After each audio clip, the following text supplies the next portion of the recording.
Tolkien himself never fully solidified his thought on who Bombadil was.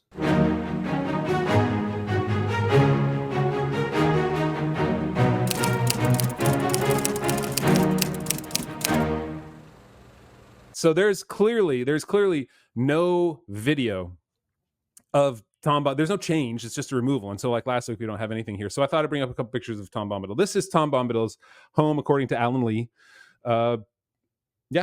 The little rainbow. It's his watercolor. There's even a little heron up there at the top. I guess I can use my mouse here to show you guys. A heron, a couple of doves. So anyway, and the water lilies, right? Because the first time, for instance, they meet Goldberry, she's got bowls with water lilies in them around her feet. And so he puts water lilies around here. I like that too. And then we have, let's see here. Next one, we have, this is John Howe's rendition of Tom Bombadil, perhaps an angrier Bombadil. I'll try and put these in the links below if you're listening, by the way, so you can click on these here. Does that strike you as angry? That's interesting. Well, I don't know. He's not. He's not smiling joyfully, because I think the picture that has become almost a meme for Bombadil is the picture by the Hildebrandt brothers, who have a more fantasy book cover version, 1980s fantasy book cover version of Tolkien, I guess maybe is the best way of putting it. Right. And that's this version of Bombadil. Oh boy. But he's got he's got the feather in his hat. So the rest is kind of messed up. Let's read the description Tolkien gives for the first time of Tom Bombadil. All right, go for it. Here we go. And this is after they hear his whole song, because of course the song comes before the person, because this is Tolkien. So he sings a whole song, and as he's traipsing through the old forest, and he hears their cries, and it says, there was another burst of song, and then suddenly, hopping and dancing along the path, there appeared above the reeds an old battered hat with a tall crown and a long blue feather stuck in the band. With another hop and a bound, there came into view a man, or so it seemed. At any rate, he was too large and too heavy for a hobbit, if not quite tall enough for one of the big people, though he made noise enough for one, stumping along with great yellow boots on his thick legs, and charging through grass and rushes like a cow going down to drink. He had a blue coat and a long brown beard. His eyes were blue and bright. His face was red as a ripe apple, but creased into 100 wrinkles of laughter. In his hands, he carried on a large leaf, as on a tray, a small pile of white water lilies. So you can see from this picture, as Jonathan said, definitely in the 80s fantasy style, but you can see from this picture that that they've basically created exactly what Tolkien described. Pretty much exactly. What I find funny about it is that when Tolkien says a thing like, he had a long blue coat and he had a blue coat and a long brown beard. When Tolkien says that, all they do is paint the blue coat. But this isn't a coat, right? This is a tunic of some kind, a long tunic. So what they're doing is they're like, we're just going to stick the text and paint just exactly what he says and no more. And so, of course, you get this incredibly garish blue versus yellow, which is, by the way, blue and yellow. But it is a garish combination, no doubt there. Yeah. But basically, they've painted exactly and no more what Tolkien described, which I probably wouldn't have done if I was an artist and had talent, but I'm not, and I don't. So we'll go with that. But that's why I like John Howe's version better. I agree with you. He's a little more grim. Probably not. He's not depicted dancing. I always saw the John Howe picture that you had up before as like Bombadil heading over the Barrow Downs towards them when they were in need of rescue. And that's that. He has that sort of stern look on his face. Not angry. Nope, not that one. Whatever the other one, the first one was. I know. This is. But I thought this was a little bit slightly better rendition of Tom. Yes. He actually has leggings and a waistcoat and other clothes besides just boots and a long tunic coat thing. Yeah. So in any case, he is definitely, without a doubt, seemingly discordant with the rest of what we've explained, what we've run into so far. There might be a touch of hobbitish culture about him. There might be a touch of this sort of the gay colors and the the love of song, and obviously glorying in his woodland, which we find out later is his forest. He is the master of the old forest, and in the old forest in which he is the master, there are none that have power over him. Not even Sauron in the One Ring, but he's definitely an odd character. Yeah. Well, let me read 2 quotes from Peter Jackson about why he decided not to put Tom Bombadil in The Lord of the Rings, and then I'll read a quote from J.R.R. Tolkien about what I think it's the longest quote he has, where he talks about Bombadil. It's a letter in September 1954. All right, so this is what Peter Jackson said. I believe this is from a news article in 2001. In the plot of The Lord of the Rings, in our movie, in its most simple form, is Frodo carrying the ring. Eventually, he has to go to Mordor and destroy the ring. So, what does Old Man Willow contribute to the story of Frodo carrying the ring? What does Tom Bombadil ultimately really have to do with the ring? I know there's ring stuff in the Bombadil episode, but it's not really advancing our story. It's not really telling us things we need to know. Okay. And then his second quote, it was like, how he at least he thought about, like, how can we include Tom Bombadil? Like, is there a way we could have a nod to Bombadil in our film in the same way that they had a nod to Old Man Willow in The Two Towers, in Fangorn Forest, rather than in the Old Forest? Here's what Jackson said. What we did contemplate, and it was really for the fans, was to have the hobbits walking through the Old Forest and to see a feathered cap come darting through the trees, to hear the sound of Tom Bombadil's voice and song, and then have the hobbits turn and run away as fast as they could. We thought that would acknowledge Tom Bombadil in an affectionate, joke kind of way, but we didn't have time to do it. And essentially, he's saying he's not advancing the story, so we can't put him in there, and we're already at 3 hours long. In an interesting, almost agreement with Peter Jackson, this is what Tolkien wrote. This is a long quote, so bear with me. This is what Tolkien wrote in a 1954 letter. You can see it in September 1954. Tom Bombadil is not an important person to the narrative. I suppose he has some importance as a, quote, comment. I mean, I do not really write like that. He is just an invention who first appeared in the Oxford magazine about 1933. In fact, it was February 1934. And he represents something that I feel important, though I would not be prepared to analyze the feeling precisely.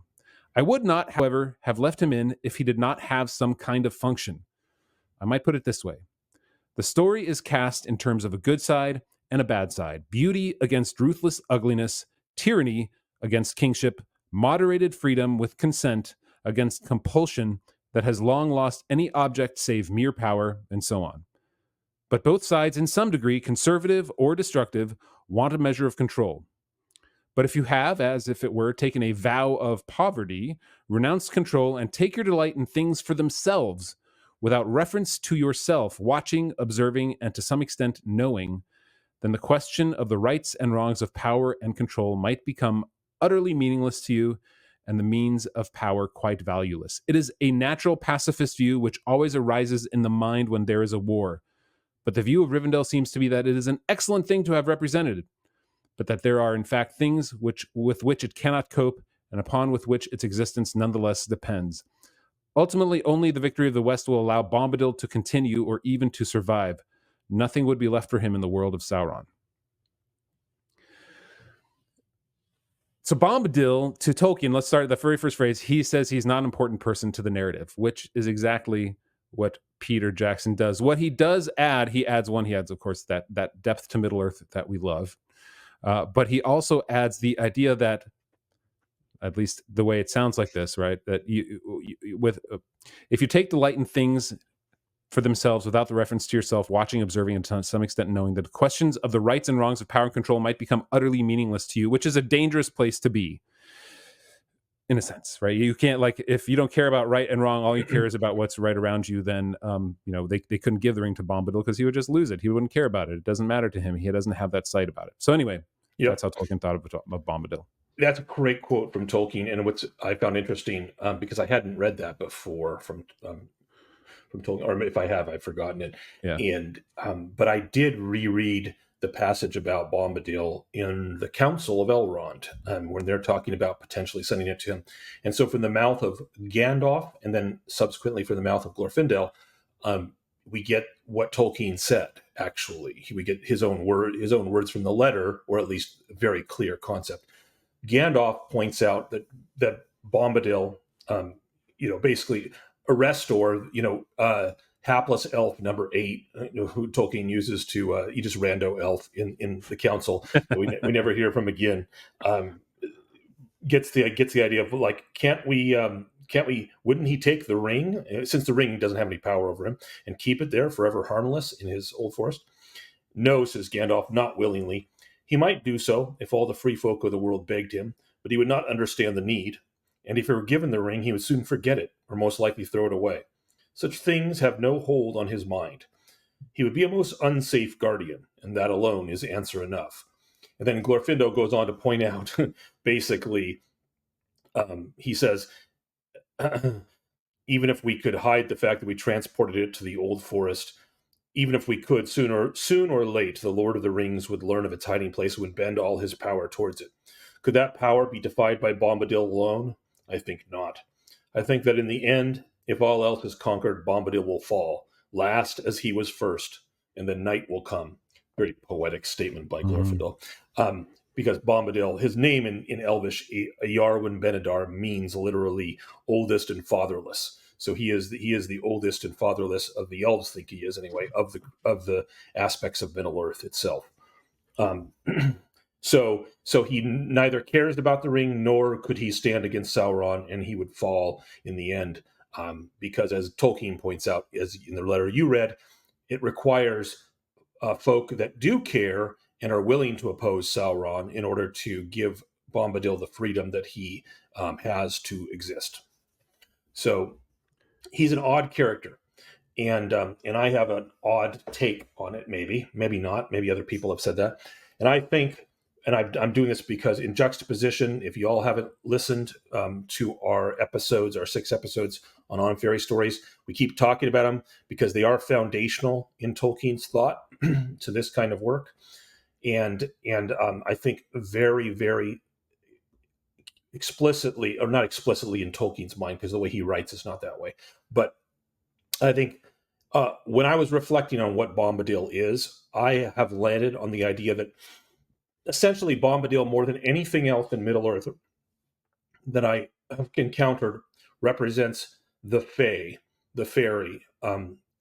He represents fairy in Tolkien's mind. Fairy is an interesting thing because the rules of the real world don't apply to fairy. Fairy has its own set of rules, and we see that like the one rule about this entire story of the Lord of the Rings is that the ring will corrupt everyone, literally everyone, except Bombadil. So the rules don't apply to him, but the ring will corrupt even the best of the good folk of Middle-earth if given it, which is why they have to destroy it. So it's a tale of corruption. It corrupts the heart of Boromir. It eventually even corrupts Frodo, and he fails in the very end at the edge of the precipice in Mount Doom, and so it but Bombadil, not only doesn't it not affect him, but its effect on other people, like the invisibility that it conveys to Frodo, have no effect on him. He could see Frodo just fine, even with the ring on. So it has literally no power over Bombadil at all.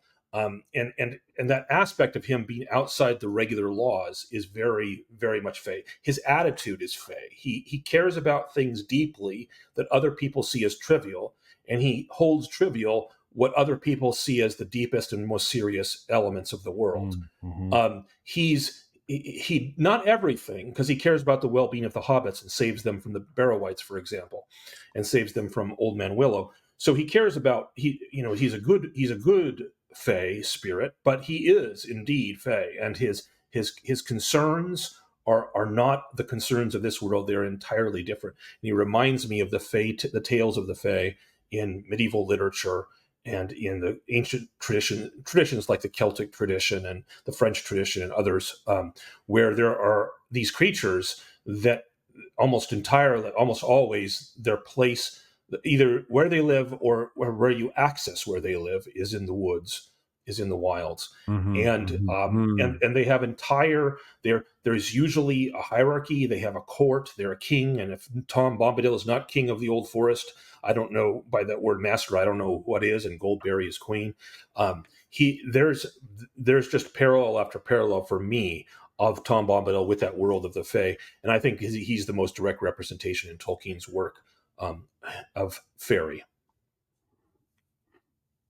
Tolkien, I mean, even Tolkien calls him an enigma. He said that this is in that same letter. He said, even in the mythical age, there must be some enigmas, as there always are. Tom Bombadil is one intentionally. Yep. And Faye is very enigmatic, right? Their motivations, their actions, and even here, like Frodo asks him, "Did you hear me calling, Master, or was it just chance that brought you at the moment?" And Bombadil says, "Did I hear you calling? Nay, I did not hear. I was busy singing. Just chance brought me then, if chance you call it. It was no plan of mine, though I was waiting for you. We heard news of you and learned that you were wandering. We guessed you'd come here down to the water. All paths lead that way down to the Withy Windle, etc., etc." So, so it was no plan. I was just waiting. What? And but it wasn't a plan. But I was waiting for you. So there's that same. So it was chance, if chance you chance. call it. Very Yeah, right. Very, very Gandalf-like, right? So yeah. So yeah, he's such a tough character. I mean, I can get why Peter Jackson did put him in, because you put him in, people would be like, "Wait, who's this guy?" Yeah. What? And he what? Who's this guy? And the funny thing is even in the Return of the Shadow here on the chapter on Tom Bombadil, where Tolkien first started writing Bombadil in 1938. So he started writing The Lord of the Rings in December 1937. And he got to this part at some point in 1938, writing Bombadil. And he has all these questions about Bombadil. And he talks about how, like, he's friends with Farmer Maggot, but maybe Farmer Maggot isn't even a hobbit or a human. He makes that little bit of a note. So he's not even sure where all that's coming from, but he's writing it down because that's the way that he writes. But I think I like the idea. I like your idea, right? He is that enigma. He is the Fae. He's not there to provide an answer to anything, but he's there to be, as Tolkien says, an adventure along the way out of something that Tolkien really loves. Yeah, that's really true. And we remember from On Fairy Stories that Tolkien says that mystery and wonder are a necessary part of a good fairy story. Yeah, there must be a mystery. And Tom Bombadil is one of those, and he's probably the strongest example of that. Where even the master of the story, if you want to call it that, Tolkien himself never fully solidified his thought, or at least didn't up to the point where he left us any record of it, on who Bombadil was, what he was. Yeah. I mean, Tolkien didn't know what he was. He never said, right? So this is where, and maybe we'll get into this more in our extended podcast at theoneward.com/member. This is where when people say, well, he was a Valar, he was this. No, Tolkien never explained anything about what Tom Bombadil really was. He never, ever, ever, ever put him into the cosmology of Middle-earth. And what do you do with that in a movie? Yeah, right. I don't know. Like, I think the only way to do that is, well, we'll get into it, but it's probably not doing it in a movie. And maybe there's another way to do it. But who would you get to act? Who did you get to be Tom Bombadil? To me, I don't know how you felt when you read In the House of Tom Bombadil, that chapter. It feels almost like an old school fairy tale. It feels more like a less like an epic, like the rest of the story. Mm-hmm. It's almost as if Bombadil and the Old Forest are a story within a story, and the whole entry into the Old Forest, passing through, meeting Bombadil, going through the Barrow Downs, being saved by Bombadil, that itself is a sort of a mini story inside of Tolkien's larger story. Yeah. So should that take us to our analysis of what they did in the movie, or do you got more? No. I mean, I've always got more about Bombadil, and I remember when I did the Babylon Bee podcast. This is right about where I started with them. Oh, is that right? Talking about it, and I know Kyle there. He loves Tom Bombadil. Was very disappointed that he wasn't in the films. Like, he is a huge Bombadil fan. He would not for what he represents. He would not have loved Tom Bombadil if they had put him in the films. That's a very aggressive response. I'm sure of it, because Kyle really loves the work. I'm convinced that a lot of what we read in the Lord of the Rings books, and the reason we love what we read, is because of our imagination's relationship to the text, which is a very Yes. personal thing. Not that Right. it can't be similar to other people's imaginative experience with the text, but it's never the same. And Yeah. and so I think Tom Bombadil is the most imaginative of all the characters, the most based in mystery and fairy, and so I think that the more you try to put him on screen, the worse it's. I mean, I just don't think he would have worked on Yeah. screen. Yeah. Agreed. All right. Let us then talk about the three questions that we do every single week. The first one is it lore friendly for this number 35? Hey doll, Mary doll. Where's the dong dillo? Every time. I love that. There will be no memes about this, none whatsoever. Is it lore friendly to completely cut out Tom Bombadil? You first. Yeah, it is. I don't find that it changes the lore at all. Bombadil, like he said, and like Tolkien said, Bombadil is not an important person to the narrative. So in that sense, he's not an important person to the lore of Middle Earth either. Right. Well, there are many fun discussions going to be had about Tom Bombadil. This is probably the shortest question because obviously, yes, it is lore friendly. Tolkien himself said it, like the quote Yeah. you just read, that Right. that he isn't actually a part of the story. He is an important part of the story. So Yeah, removal of an unimportant part would be lore friendly, since you have to sure. remove parts in a movie. All right. Next question. Does the change make for better cinema in the films, not as a long form TV show? Yes, Yes, it does. absolutely, it does. It would have been totally incomprehensible. People who had never read Lord of the Rings were already confused by so many new elements of his world and so much of the richness, and it had to be sort of explicitly explained and or painfully explained sometimes by Jackson in his storytelling. They would have thought that Tom Bombadil was just like an acid trip or something. Next one. There we go. How much do you like the change? How much do you like the change? You first. How much do I like the change? You know, one, I think it would be really hard to find an actor to portray Bombadil. Two, I think that Bombadil is like he's that bright reflection in the middle of a photograph that you did like somehow it's kind of cool, but man, it just doesn't belong there, you know? And so having him there, I think this is probably like, I think it's an inevitable change. So I'm going to go with a 4.3. Like the change was required to make the film comprehensible to people. Otherwise, too many questions about Bombadil. I mean, the amount of look up podcasts where people talking about who is Tom Bombadil, or just go to YouTube, like who is Tom Bombadil, and you'll find probably 1,000 videos about people talking about Tom Bombadil. Yep. Some people because he's still no answer, and to have him in a film where there's no answer and there'll never be an answer, you can never answer who Tom Bombadil is. It would have just been a problem. There was actually a major position, not major, but like one of the positions that a lot of people took was that he was some form of like a wraith or like a witch king variant or something. What It was just is crazy. this? The Rings of Power you're talking No, about? it isn't. It was long before the Rings of Power. So Okay. there are people that think that he was one of the Blue Wizards. There are people that think that he's, a Maiar, that he's Iru. That was a popular one. Everyone, some people thought, he's actually Iru Iluvatar, Right. and all kinds of stuff. So anyway, especially because the elves name him fatherless and oldest, which I mean, in an absolute metaphysical sense, who else would that apply to but Iru? But it turns out that that's not the sense that he's being talked about. Anyway, I go even higher than you. I am glad they did not take it. I am so happy they did not try. They would have failed. They would have crashed and burned so badly if they had tried to do Tom. I am extremely happy they didn't. They left him out because he does not deserve the treatment he would have received. 4.8. Wow. 4.8. Wow.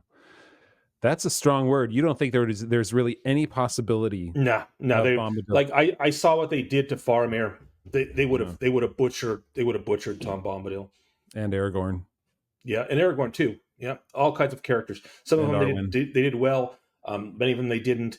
Bombadil is the most difficult character to get right, and they would have fallen on their face. And so And Saruman. I'm very happy they left him out.